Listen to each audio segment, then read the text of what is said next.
voy a usar esto como preámbulo en lo que estoy diciendo y entramos a la clase. Yo he hablado de esto varias veces en esta iglesia. Se supone que quizás alguno de ustedes pueda decirme, esto es lo que significa. Pero, cuando usted va a Mateo 26,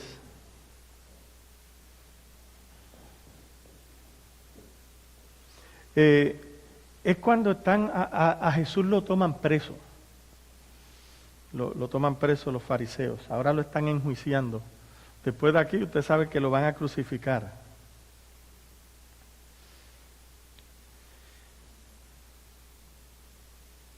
Comenzando en el versículo 59, Mateo 26, 59.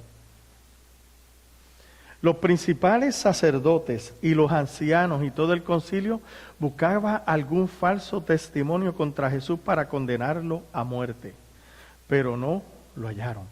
Aunque se presentaron muchos testigos falsos, finalmente llegaron dos testigos falsos y dijeron, dijo, puedo derribar el templo de Dios y reedificarlo en 3 días. El sumo sacerdote se levantó y le preguntó, ¿no vas a responder? Mira lo que estos dicen contra ti. Bueno, cuando él habló, vamos a partir de ahí, ¿puedo derribar el templo de Dios y reedificarlo en 3 días? ¿A qué él se estaba refiriendo?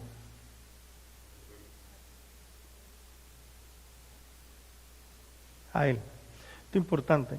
Fíjate que para Jesús ya el templo no era el que iba a quedar piedra sobre piedra, aunque él iba ahí todavía porque él vino a cumplir la ley. Pero tiene que entender algo. Todavía cuando usted piensa en ese templo, usted piensa todavía en la gloria de Dios, en la chequina de Dios. ¿Verdad que sí? Pero eso no estaba ahí. Oiga bien. Mas, sin embargo, la Biblia dice que la gloria postrera del templo sería mayor que la primera. Y la gente, esto es lo que dice, bueno, la gloria del postrer templo. ¿Cuál fue el primer templo?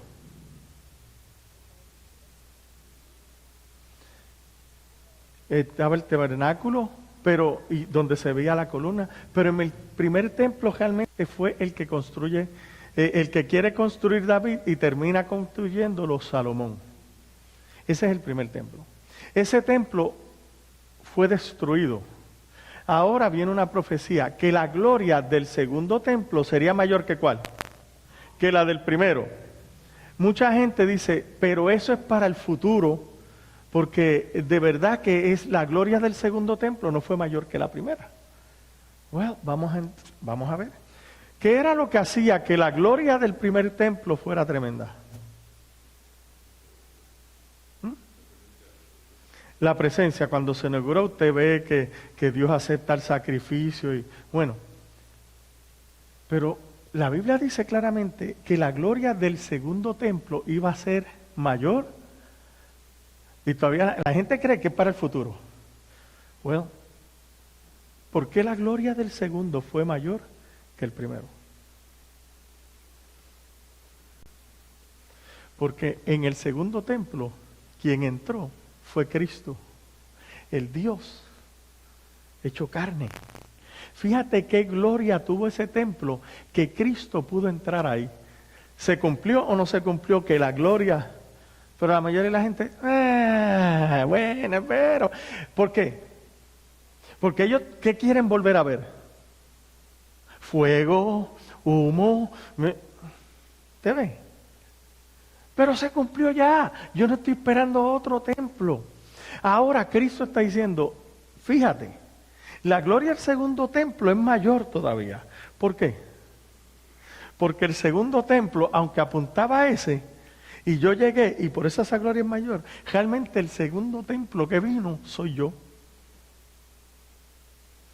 Por eso es cuando la Biblia habla de Cristo, dice que Cristo vino y tabernaculó con nosotros. Él fue el tabernáculo, habitó entre nosotros, la misma presencia de Dios. A ver ¿dónde está la presencia de Dios? Esto es importante. La presencia de Dios habitó en el tabernáculo, habitó en el primer templo, habitó en el templo que es Cristo hecho hombre, donde está toda la plenitud, y ahora habita en el último templo. ¿Quién es el último templo? Nosotros. Ahí es donde habita Dios. Esto es importante, porque la Biblia dice que Dios no habita ya más nunca ¿en qué? En templos hechos de manos. ¿Cómo es posible que a mí me enseñen que Dios va a habitar otra vez en el otro templo que hagan en Jerusalén? Que alguien me explique. Porque Él ya no habita en templos hechos de manos. Por eso es que esto aquí, Dios no habita aquí. Y la gente, yo decía este es mi vocabulario entero, antiguo. Bueno, muchachos, es que en ese lugar hay una gloria residente. Cuando nosotros estábamos en la iglesia del Pastor Moya, en el templo, ahí hay una gloria residente. Ahí, fíjese, era falso. Donde único hubo una gloria residente fue en el primer templo y en el tabernáculo. ¿Dónde está la gloria residente ahora? En nosotros. En nosotros. Pero nosotros, muchachos, no entra a esa iglesia, ahí hay una unción especial. La unción está en ti. La unción está ¿en dónde? En mí. Importante, importante. Por eso, versículo 61, dijeron de Cristo, este dijo, puedo derribar el templo de Dios y reedificarlo en 3 días. Sumo sacerdote se levantó y le preguntó, ¿no vas a responder? Mira lo que estos dicen contra ti. Pero Jesús guardó silencio. Entonces el sumo sacerdote le dijo, te ordeno en el nombre del Dios viviente que nos digas si tú eres el Cristo, el Hijo de Dios. Esto es importante. Porque si él era el Cristo, la profecía decía que ¿qué? Y hablamos un poco de eso la semana pasada. Tocó unos versículos en Hechos. Que Cristo se iba a sentar en el trono de David. ¿Eres tú? ¿Eres tú quién se va a sentar? Ok. Jesús le respondió, tú lo has dicho. Yo soy el que se sienta en el trono de David. Y además les digo que desde 2000 años después verán... No. Y además les digo que desde ahora, ¿cuándo? Algo del lenguaje. Para el mexicano, ¿ahora es cuándo? ¿Ah? Sí. Aquí hay un problema, que por eso es que yo siempre tengo problemas con la gente, porque yo le digo, pues usted ahora es un poco más después, ahorita es cuándo? Ahorita es inmediatamente. ¿Sabe cuántas veces yo he tenido problemas? A veces, qué bueno, Javier por lo menos me puede entender, porque a veces Javier estaba haciendo algo en casa y me dice, pásame esto. Entonces, yo le digo ahorita, ahorita es cuando ya, y me pongo a hacer otra cosa. Entonces, porque para mí ahorita es después y ahora es ya.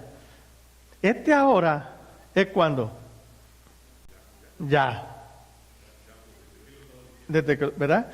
Y desde ahora verán al Hijo del Hombre sentado a la diestra del Poderoso y venir en las nubes del cielo.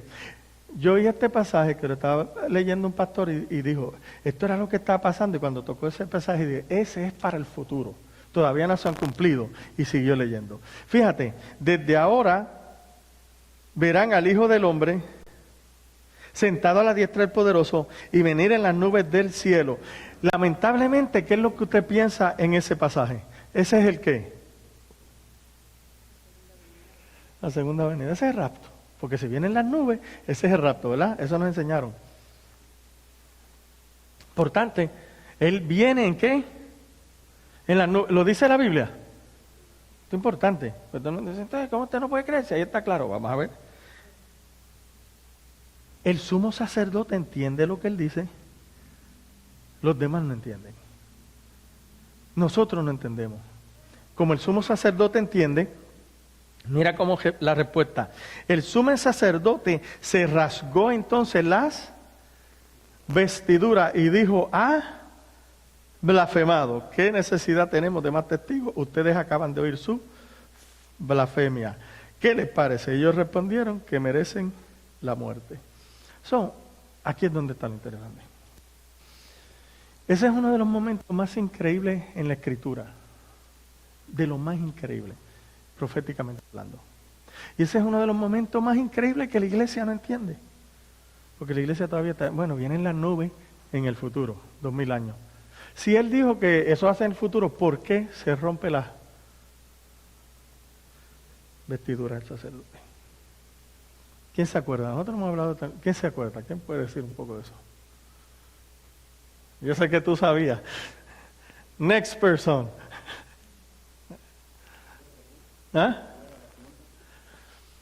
¿Por qué se rompe la vestidura? ¿Y qué quiso decir Cristo con que venía en las nubes? Desde ahora.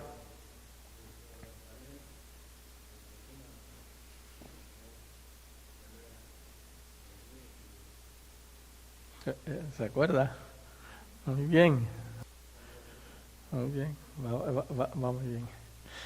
¿Por qué esto es tan importante proféticamente? Y Jairo va bien. Número 1.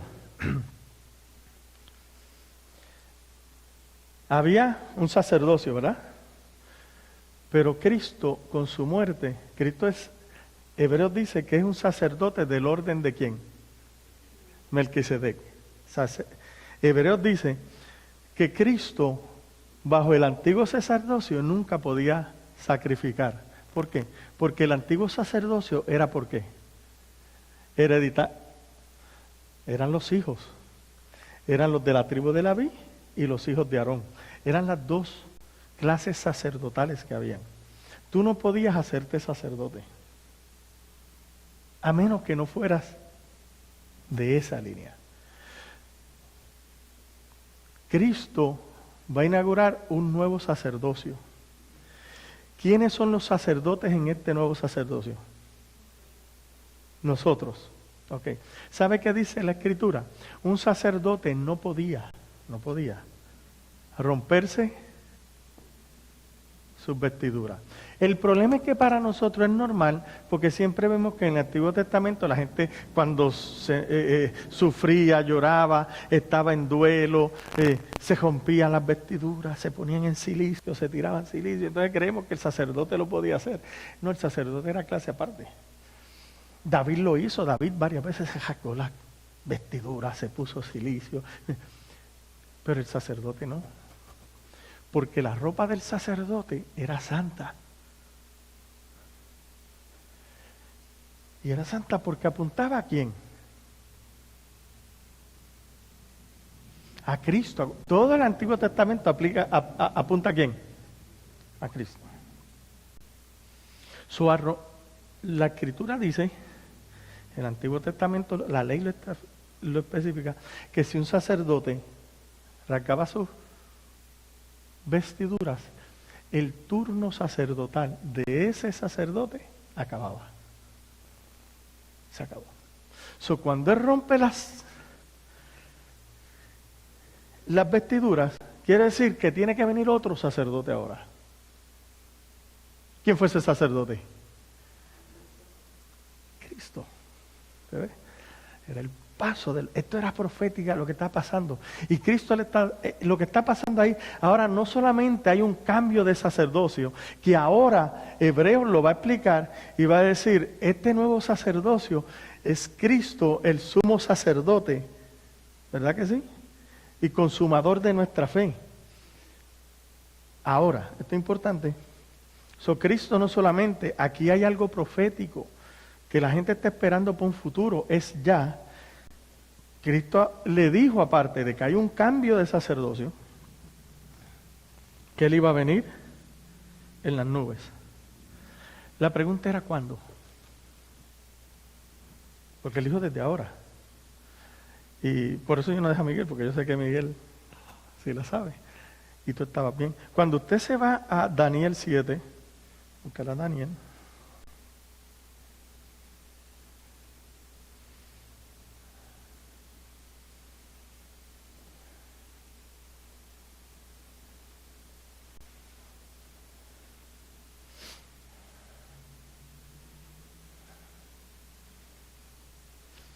Mira la visión que tiene Daniel, versículo 13.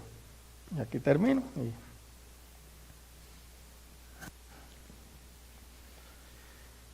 Mientras tenía yo esta visión durante la noche, vi que en las nubes del cielo venía alguien semejante a un hombre, a un hijo de hombre.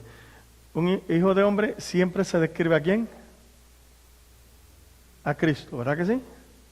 Y ya Daniel está profetizando que veía a uno viniendo en las nubes, que era Cristo. El problema será el rapto. El cual se acercó al anciano, entrado en años, y hasta se le pidió acercarse más a él. ¿A dónde Cristo estaba viniendo en las nubes?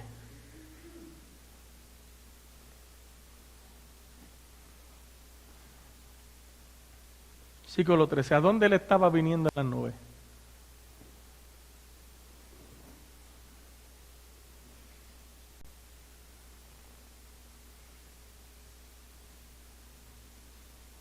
Alguien que me lea, Mateo, léeme todo el versículo 13 en tu Biblia.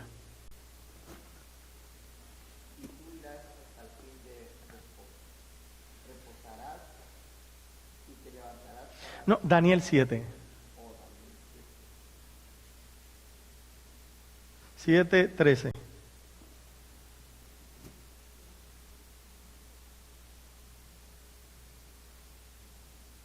Miraba yo en la visión de la noche y he aquí con las nubes del cielo venía uno como un hijo de hombre que vino hasta el anciano de días y le hicieron acerca de delante de él. Ok. So, ¿a dónde vino?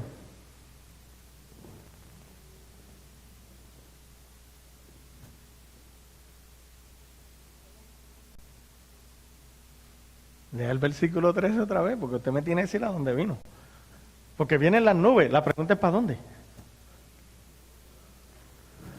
¿A dónde vino en las nubes? Al anciano. ¿Lo dice o no lo dice? Fíjate, ¿qué Cristo dijo? Vas a ver desde ahora, ¿verdad? Vas a ver al Hijo del Hombre viniendo ¿en qué? En las nubes. Que uno asume que viene para la tierra. Cristo está nombrando Daniel 7:13. Porque le dice, y lo vas a ver sentado, ¿verdad que lo dijo Cristo? En el trono. Es importante. Viniendo en las nubes. Eso es importante porque Cristo está hablando de Daniel 7:13. Mira, el cual vino al anciano, y déjeme buscar una versión que sea más compatible con la de usted. Ok. Hasta que vino hasta el anciano de muchos días o de gran edad y le hicieron acercarse delante de él. Y mira lo que pasa cuando viene el Hijo del Hombre en las nubes al anciano. Versículo 14. Y le fue dado dominio, gloria y reino para que todos los pueblos, naciones y lenguas le sirvieron. Su dominio es dominio eterno que nunca pasará y su reino un reino que no será destruido jamás. Fíjate que Cristo cuando lo crucifican, ¿a dónde es que va a ir? Al anciano de día. En las nubes. No. Porque las nubes hablan de gloria. Y va a ir en su muerte, él va a ir y se le va a dar dominio, ¿verdad? ¿Es lo que dice ahí? Se le va a dar dominio. Ok. Por eso es que cuando Cristo resucita y envía a los discípulos, ¿qué palabras le dijo? todo dominio me ha sido dado en los cielos y en la tierra. Por tanto, porque eso pasó, vayan y hagan discípulos a las naciones. Fíjate qué interesante. Cristo antes de morir había dicho que tenía todo dominio y potestad. No. Pero después de morir y resucitar, ¿qué dice? Todo dominio me ha sido dado. La pregunta es, ¿cuándo se le dio? Cuando muere, va al cielo, Daniel 7:13. Pero todavía la gente me está diciendo que esto es para el futuro. Cuando Cristo reine y toda lengua. Tiene que entender dos cosas. Salud.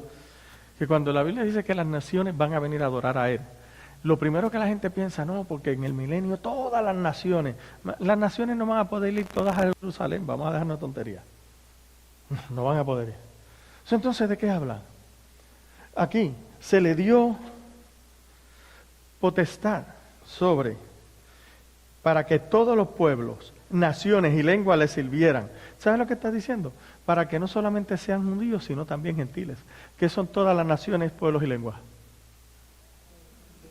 Gentiles. Gentiles. Cuando dice, no, porque todas las naciones vendrán a adorarme, está diciendo, los gentiles van a adorar.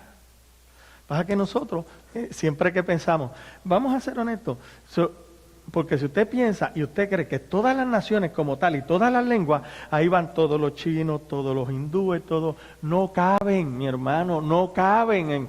Pero la gente, nos enseñaron eso, ¿verdad que sí? Ahora pregúntame, ¿pueden ir a adorar todas las naciones? No pueden. Sí, pero como Dios, entonces la gente rápido va a decir, no, pues quizás un tiquecito para que vayan en orden, en torno. Tenemos que entender la palabra. Ahora, vamos a ser honestos aquí, para que usted vea lo que se le hace difícil entender esto.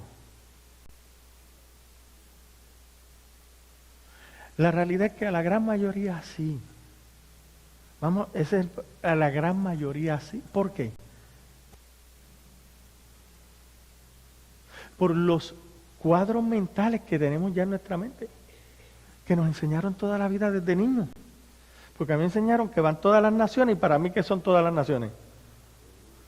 Todo el mundo. Cuando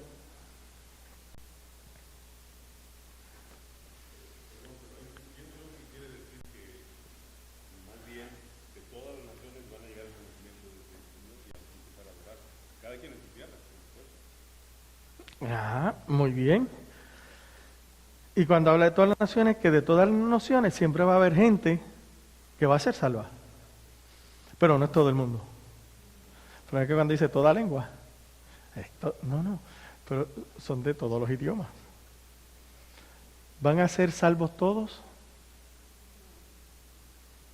No. En el milenio, te le enseñaron que Satanás iba a ser ¿qué? Atado, ¿verdad que sí? Va a ser atado. Fíjate que yo te demostré por la Biblia que ya eso de que vienen las nubes, ¿qué pasó? Pasó lo que él dijo. Yo sé que la gente habla de 1 Tesalonicenses, eso es otra cosa y lo hemos ya hablado aquí, así que no vamos a entrar allá. Sí, nosotros creemos en que, sí. Segundo, Satanás va a ser atado. ¿Ah? Ya está atado. Porque fíjate, él fue atado para que no engañe más a quién. A las naciones. La gente dice, no, las naciones están engañadas. Eso no quiere decir que no está atado. Bueno, Cristo cuando vino dijo,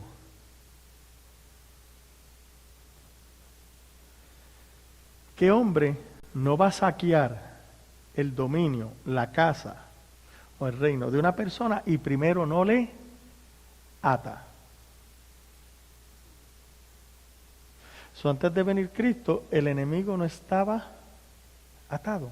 ¿Cuál es el problema con atado? Volvemos a lo mismo. ¿Qué usted piensa cuando le dicen que el diablo va a ser atado? ¿Qué usted piensa? Lo voy amarrado.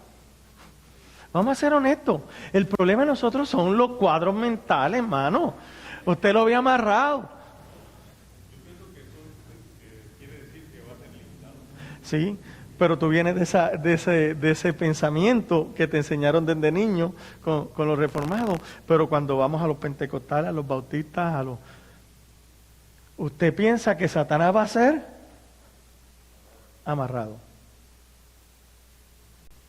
Vamos a ser honestos, ¿cuántos pensaban así? Pues yo pensaba así. ¿Verdad que sí? ¿Verdad que sí? Qué pena. Bajado con cadena. Cristo te está diciendo, ya lo amarré. El problema es que la gente no lo puede creer porque te enseñaron, ¿no? Pero es que en el milenio Él no va a ser para que no engañe más a las naciones. Aquí es donde está lo interesante. Cuando Cristo viene, lo ata, lo que está diciendo es que lo limita. ¿Verdad que nunca dice que lo elimina?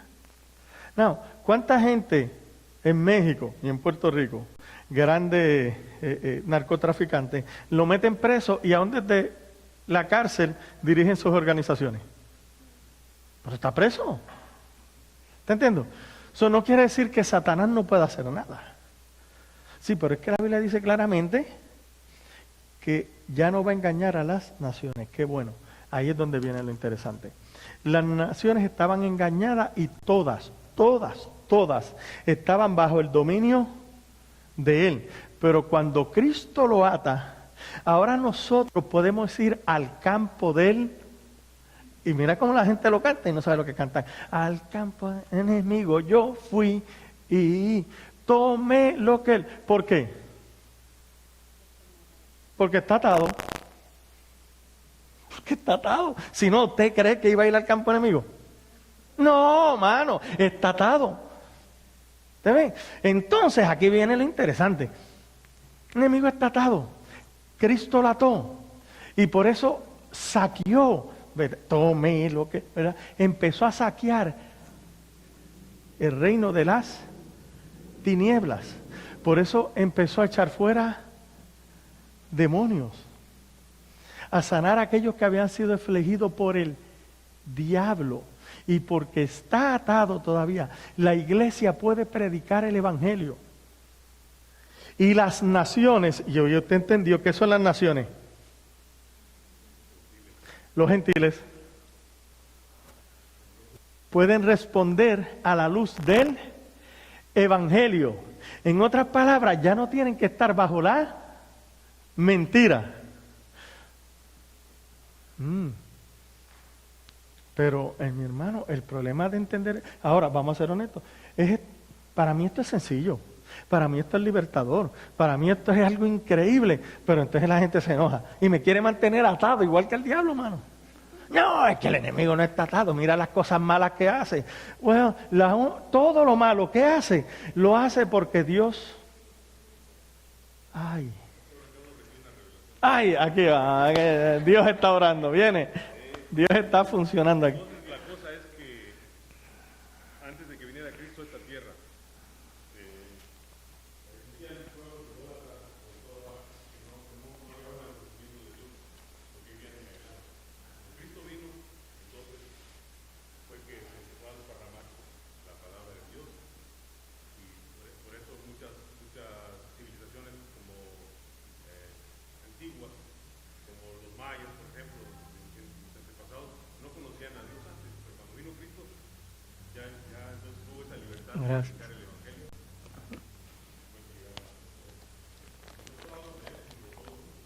Son paganos que no habían sido engañados, empezaron muchos de ellos porque todo el mundo ahora se cree en todas las naciones. Aquí es donde viene algo interesante. Pero cuando nosotros pensamos todas las naciones, pensamos en todo el mundo. Pero entonces, déjeme buscar aquí no sé si en Juan o en Mateo, déjame ver.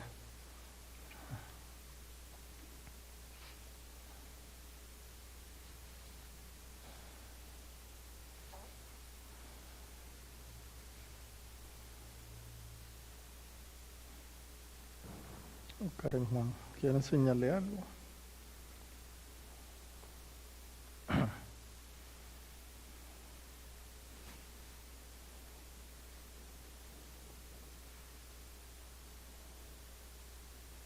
No. Para mí que eres Mateo. Sí, no.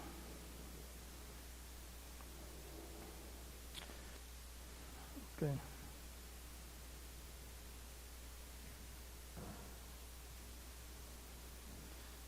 Okay.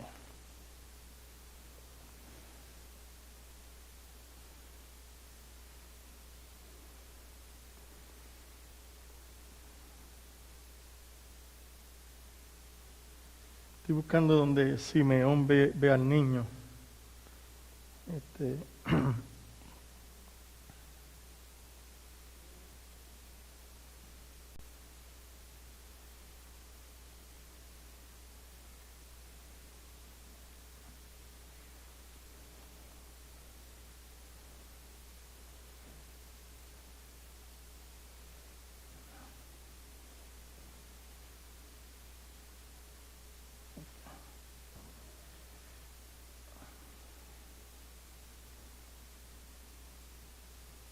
Okay.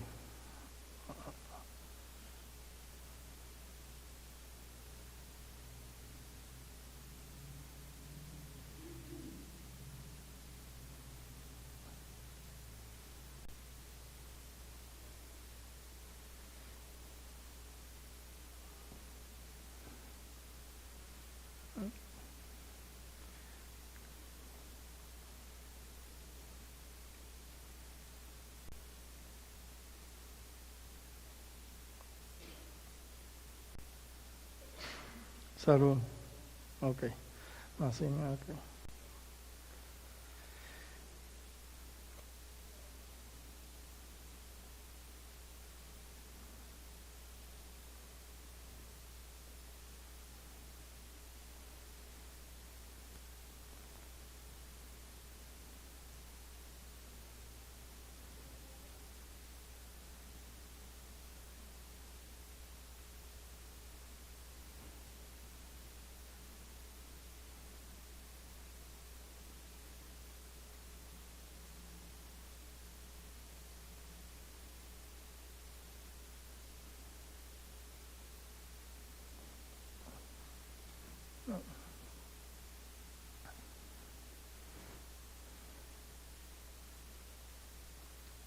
Ok. Váyase a Lucas 2, para que usted pueda entender, y ahora usted me dice cómo usted lo entiende. Porque cuando decimos a todas las naciones, a todos los pueblos, ¿verdad? Que pensamos siempre en algo que va a ser todas las naciones y todos los pueblos. Y entonces tenemos que, nosotros, Biblia interpreta Biblia, ¿verdad que siempre me he enseñado eso? Para poder interpretar correctamente qué es lo que dice. Lucas 2, 25. Y había en Jerusalén un hombre llamado Simeón. Este hombre era justo y devoto, aguardando la consolación de Israel. Y el Espíritu estaba sobre él. Y el Espíritu Santo le había comunicado que no vería la muerte antes de haber visto a Cristo el Señor, ¿verdad? O al Cristo del Señor. ¿No iba a haber qué? Muerte. ¿Se lo cumplió Dios? Que no iba a haber muerte hasta que viera al Mesías. Se lo cumplió. Fíjate que Cristo dijo, algunos de los que están aquí no van a haber muerte. No estaba hablando de una generación al futuro, estaba hablando de los que estaban ahí.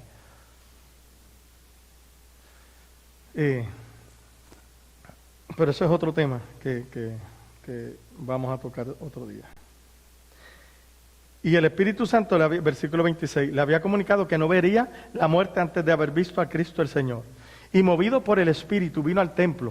Y cuando los padres introducían al niño Jesús para hacer lo que la costumbre de la ley prescribía sobre él, él tomó en brazos y bendijo a Dios diciendo: ahora, soberano Señor, puedes dejar que tu siervo se vaya, conforme a tu palabra en paz, porque han visto mis ojos tu salvación, la cual has preparado a la vista de todos los pueblos, luz para revelación a los gentiles y para la gloria de tu pueblo Israel.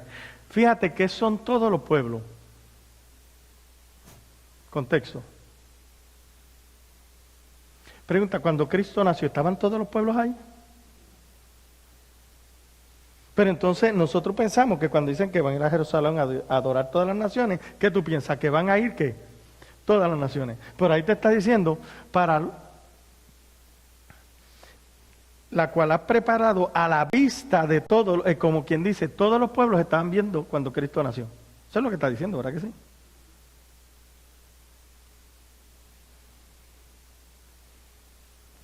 ¿Estaban todos los pueblos? No. Pero aquí es donde está. Luz para revelación a los gentiles y para gloria de tu pueblo Israel. Cuando se habla también de todos los pueblos, va a incluir las naciones de Israel. Es importante, porque Israel es parte de un pueblo. De hecho, él dice, es ante todos los pueblos, y todos los pueblos no estaban ahí. Pero cuando vemos otros versículos siempre, y todas las naciones van para la guerra, ay, no todas las naciones tienen que estar ahí. Y todo esto, no, son los gentiles. Son los gentiles. ¿Cuántas naciones van a ir a la guerra? Yo no sé. Siempre hay naciones que no van a la guerra. ¿Verdad que sí? Siempre hay naciones que van a estar neutrales. Tenemos que aprender a interpretar la palabra. El problema que tenemos para interpretar la palabra siempre es que nuestras imágenes mentales. Porque siempre que nos enseñaron, todas las naciones van a estar en Jerusalén, los gentiles. Pero es para que vaya entendiendo cómo hemos creído una cosa sin poder ir más allá a entender la realidad. Y la cuestión es que, si hablamos de esta cosa, oiga bien, mucha gente se va a enojar. ¿Qué usted cree? ¿Qué usted cree?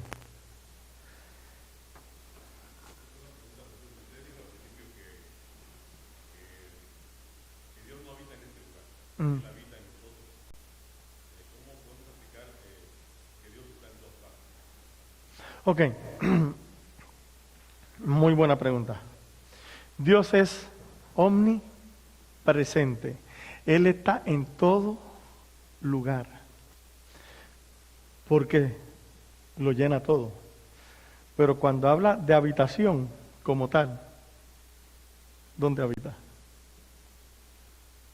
En su templo, que somos nosotros. Pero la esencia de lo que es Dios lo llena todo. Por eso es que nosotros decimos, Dios está aquí. Y es cierto. Pregunta, ¿está Dios a esa hora que está aquí en el bar donde están bebiendo? En el bar. Si Dios es omnipresente, ¿dónde está? Todo lugar. ¿Pero qué nos enseñaron? Dios no puede estar ahí en un bar. No. ¿Verdad que nos enseñaron eso? Pero después decimos, Dios está en todo lugar. Bueno, en Puerto Rico decimos así, ¿te peina o te hace rolo? Pero por favor.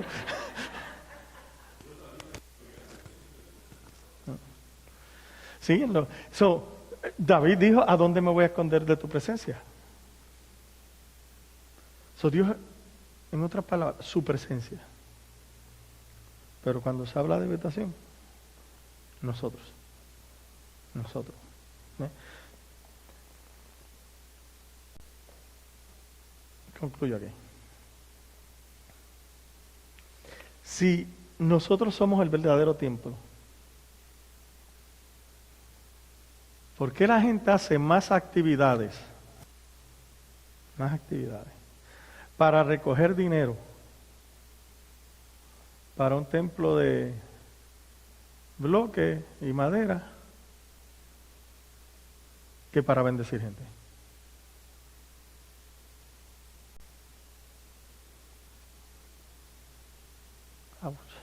Hasta a mí me dolió. O sea, vamos a ser honestos.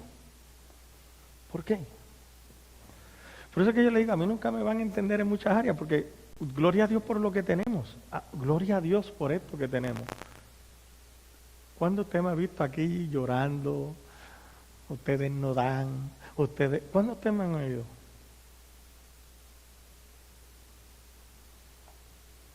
Pregunto, ¿usted cree que se nos está haciendo difícil?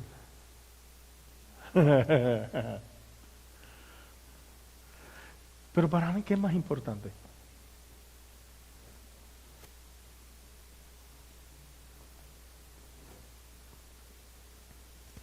Hace como 3 años atrás, yo hablé con una señora, aprecio bastante. Su esposo es pastor. Yo he enseñado que la esposa del pastor realmente no es pastora, pero en los concilios pentecostales es pastora. Y le dije, ¿y cómo va la cosa? Me dice, trabajando bien duro para el Señor. Es que bueno, ¿qué estás haciendo, muchacho? Estamos cocinando todos los días.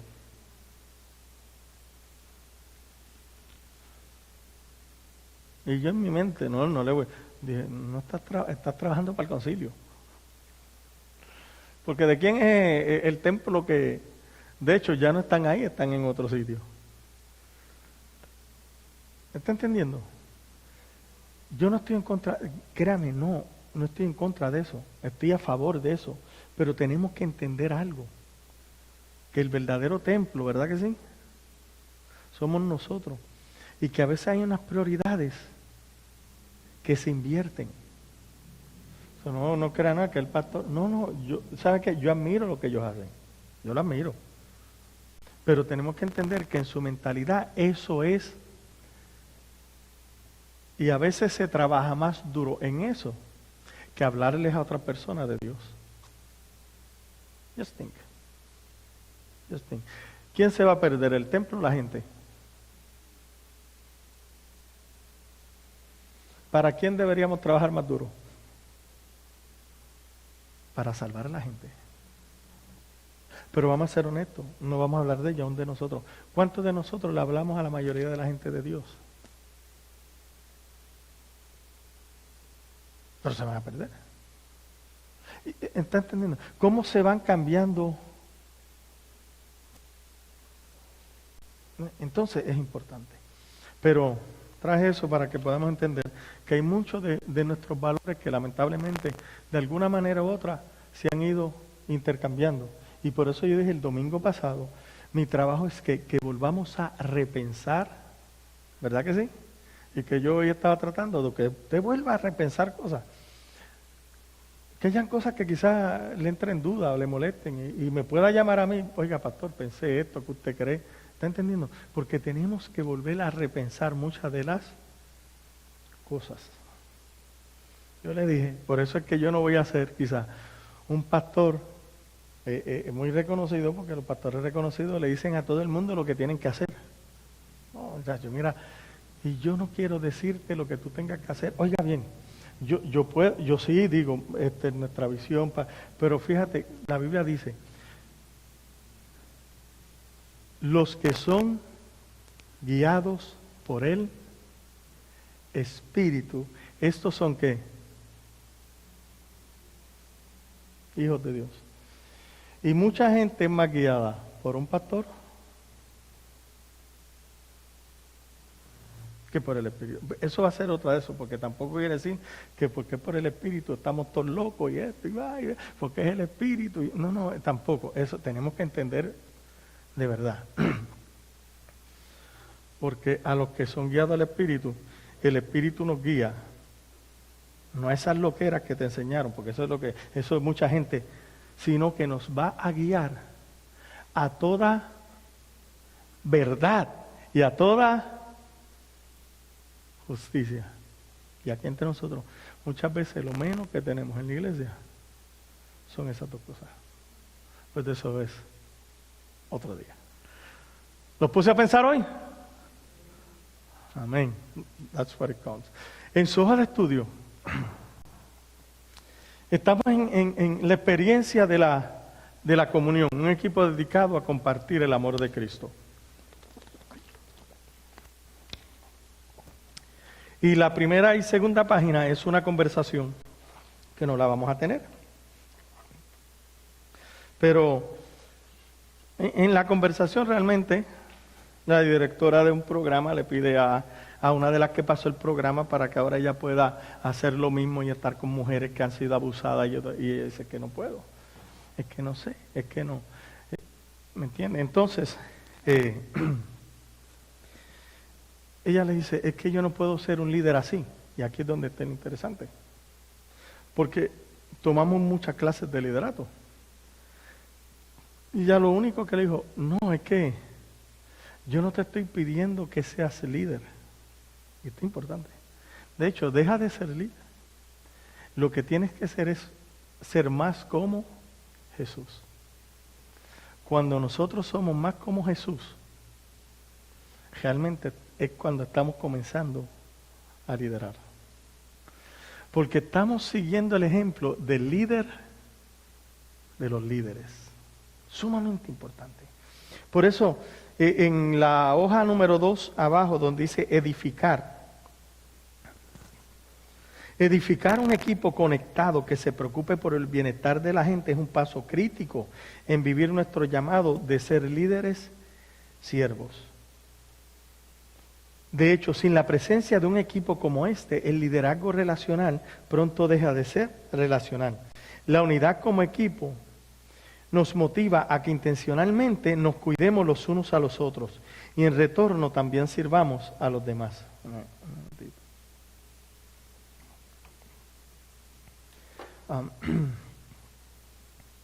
Como líderes relacionales debemos esforzarnos en promover la búsqueda de estas dos metas. En primer lugar, debemos cultivar en nuestro equipo un sentido de unidad y cuidado mutuo, que ceda nuestras agendas individuales, y luego motivar al grupo a que tomen como prioridad máxima el llegar a la gente más que lograr algunos objetivos. ¿Cuál debe ser la prioridad máxima? ¿El llegar a quién? A la gente. Que yo les dije hace un rato atrás que para ponerla a pensar, se gasta mucho más en este edificio que en llegar a qué? A la gente. ¿Por qué existe la iglesia de Dios? ¿Por causa de quién?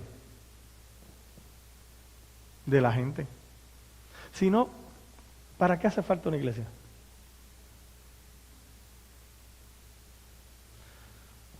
Pues nuestro trabajo es salvar, es hacer discípulos. Porque la gente va camino al infierno, ¿verdad que sí?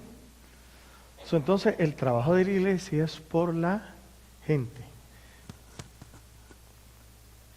Dice ahí en el cuadrito, los líderes relacionales deben edificar un equipo dedicado y conectado. En el diálogo anterior entre Yana y Marcia representa un líder que ha abarcado completamente esta filosofía. Podemos ver cómo Yana pacientemente escucha las preocupaciones de Marcia y le expresa su cuidado.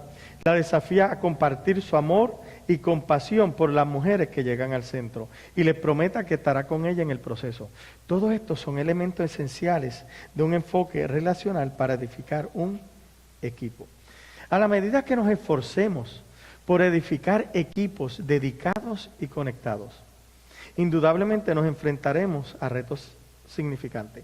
Tristemente, nuestros obstáculos más formidables pueden surgir dentro de la misma iglesia, dado a que al parecer la prioridad de la iglesia occidental radica en hacer las cosas y no en conocer y ayudar a la gente.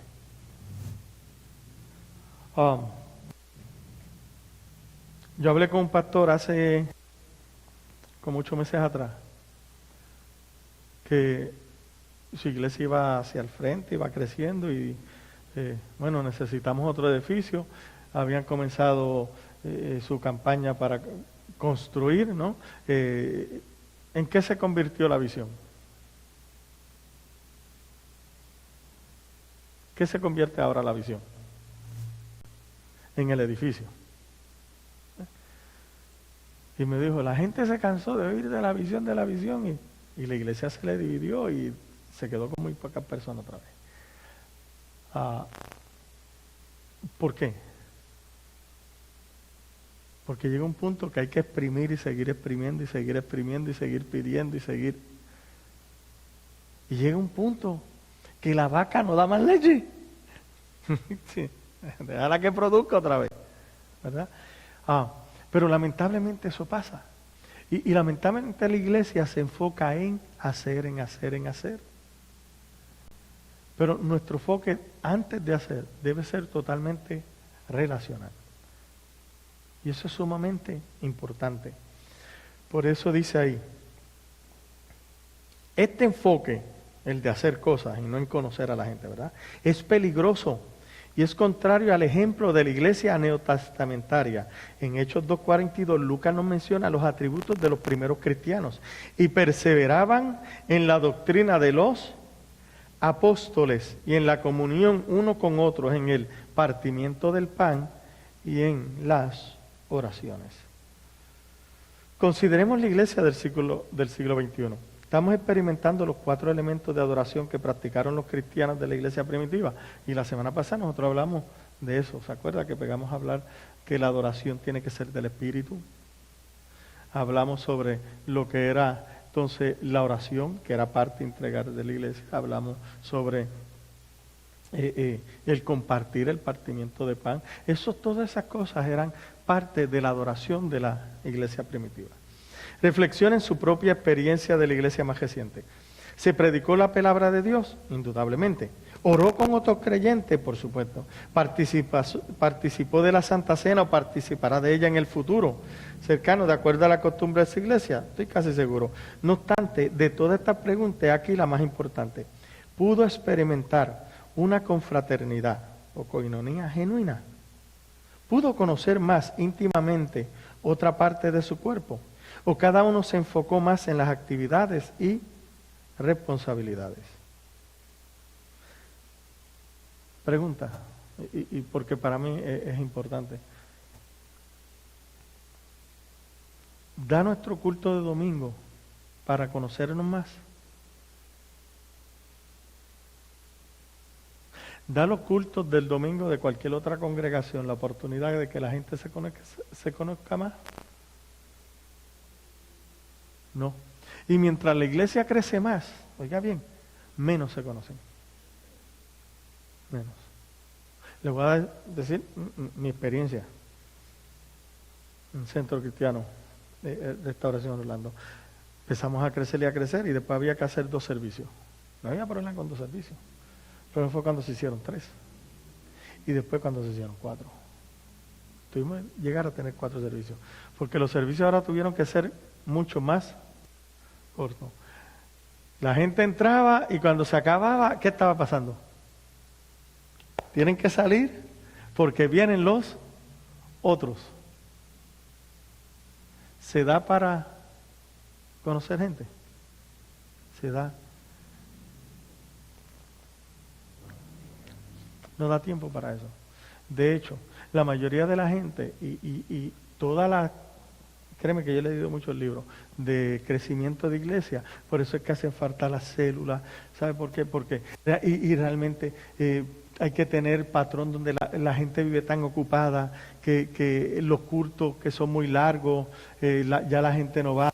Créeme, yo me dedico a una familia que se fue de aquí, que está en una iglesia americana, que me dijo, pastor, nos encanta esa iglesia. ¿De verdad qué tiene? Me dijo, el pastor predica 20 minutos.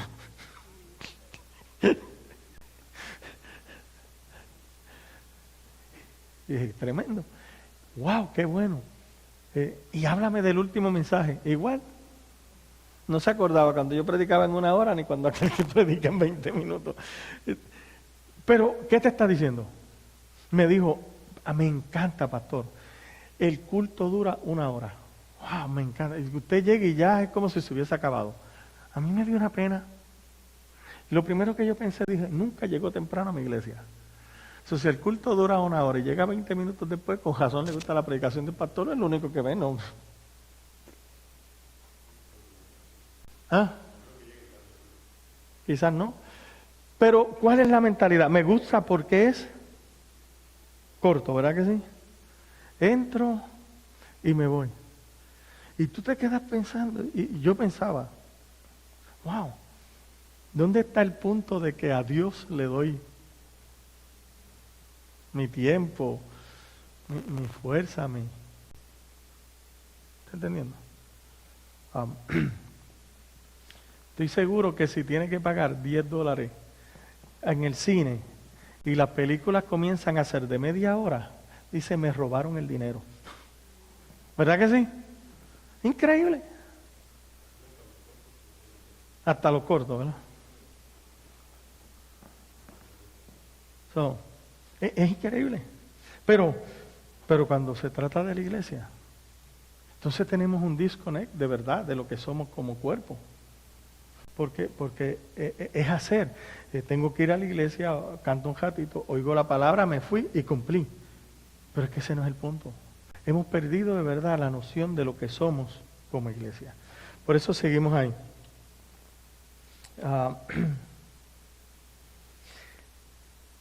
Se le dio prioridad a crear un ambiente en el cual el pueblo de Dios fuera honesto los unos con los otros. Hubo la necesidad de usar máscara de autoprotección. Se le dio libertad al Espíritu para dirigir a la gente a buscar genuina e intencionalmente el bienestar de cada uno. Si nosotros definimos la verdadera confraternidad o compañerismo de esta manera, la mayoría de nosotros retumbadamente tendríamos que decir no a la pregunta sobre la coinonía. Trágicamente, la mayoría de nosotros tendríamos que aceptar que aparentemente hemos perdido esta confraternidad especial con otros creyentes sin tan siquiera darnos cuenta. Fíjate, ahí hay algo bien interesante, que a mí se le da la prioridad al Espíritu, o la libertad al Espíritu. Fíjate, ellos tocan algo muy interesante que tenemos. Cuando usted oye la palabra, hay que darle libertad al Espíritu, ¿qué usted piensa?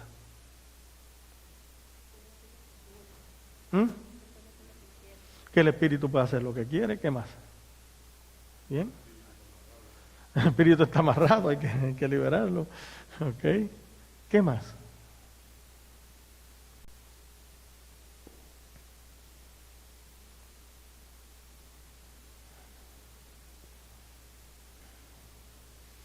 Usted no ha ido, si usted es un muchacho como David, es que tú no le das libertad al Espíritu, porque tú ahí siempre calladito, no tienes que darle libertad, suéltate. ¿Verdad que es así o no es así? ¿Verdad? Fíjate, pregunta, ¿eso es darle libertad al Espíritu? Cuando el Espíritu es Dios y hace como quiere.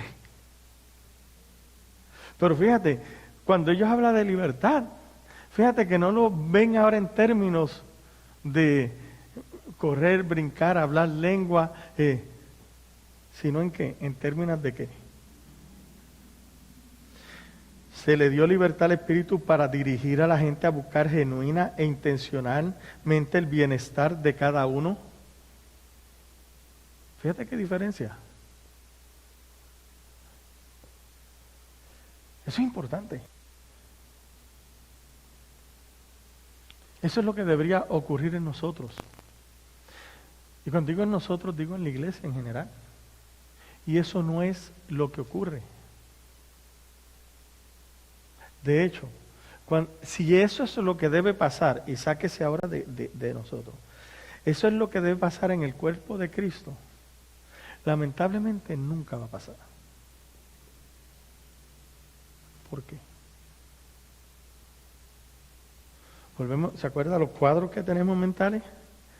Los cuadros de nosotros, y por favor hable conmigo ahora, es importante. Si yo le digo, cuando usted piensa en iglesia, ¿en qué usted piensa? Yo quiero que usted ahora, yo necesito ver los cuadros mentales que tenemos. ¿En qué usted piensa cuando digo iglesia? ¿En el edificio? ¿En qué más?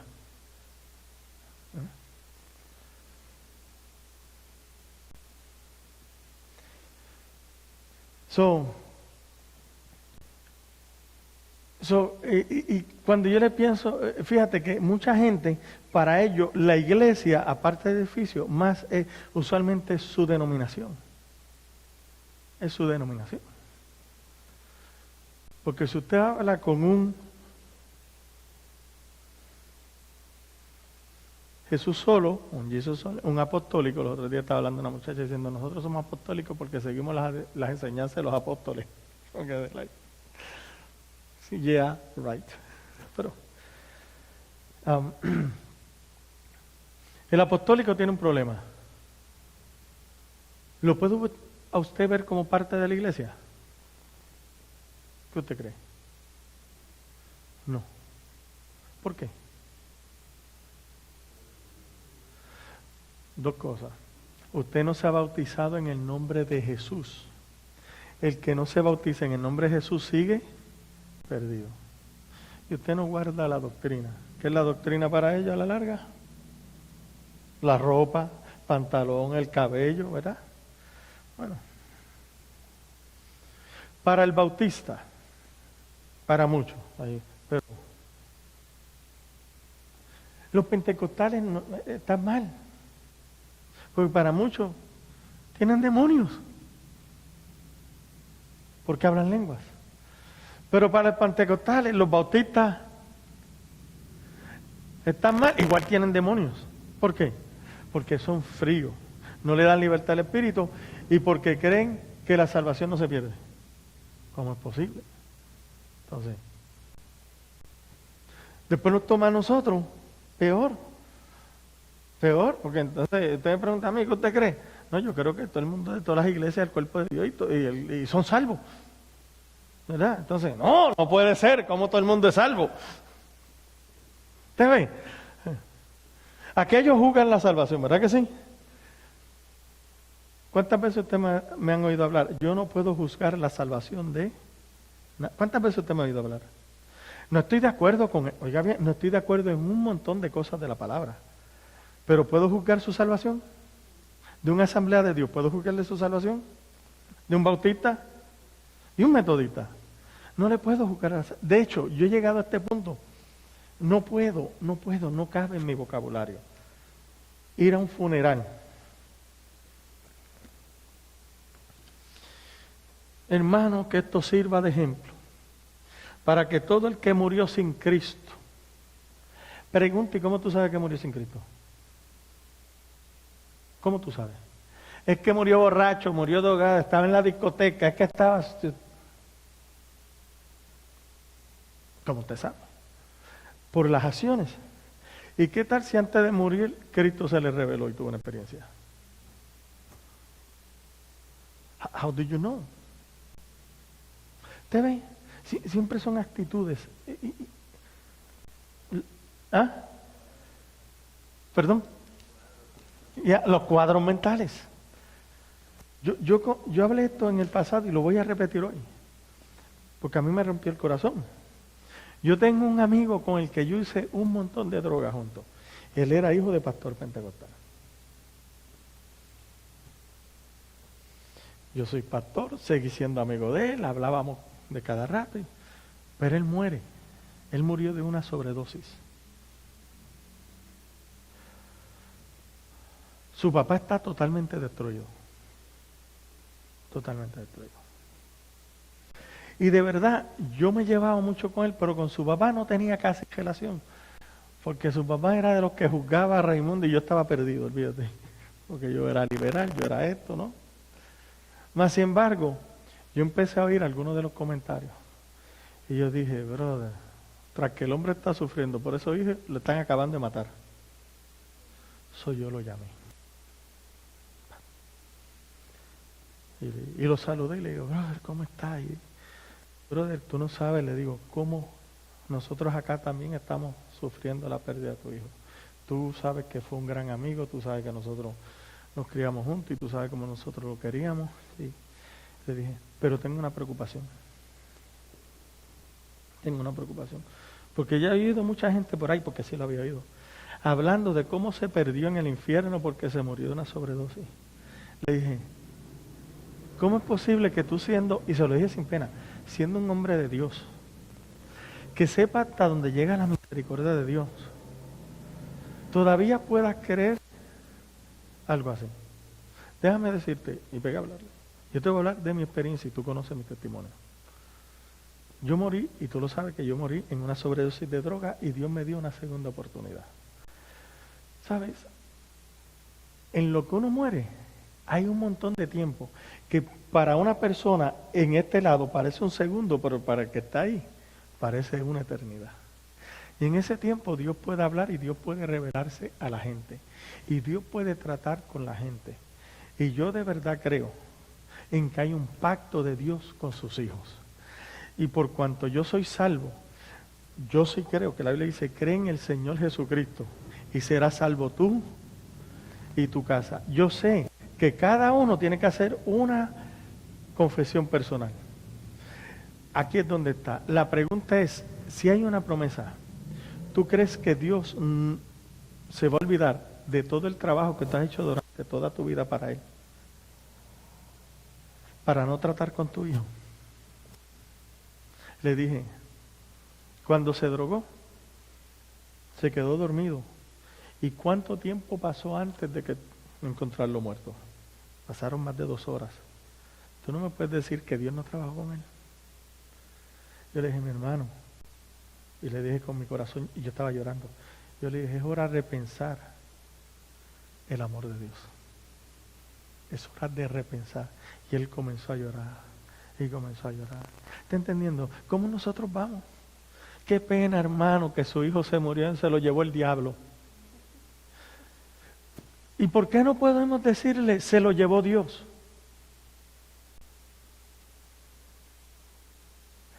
Hermano, así es fácil. Usted le pasa la mano al pecado. No, atiende. Lo primero que Dios se llevó de nuestra vida, ¿sabe qué fue? Nuestro pecado.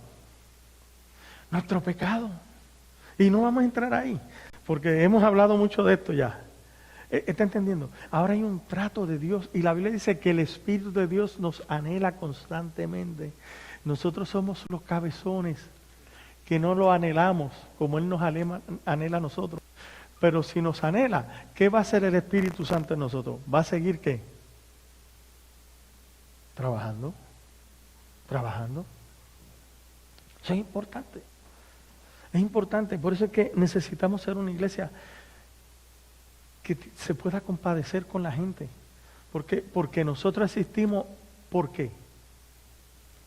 Por la gente. Por la gente.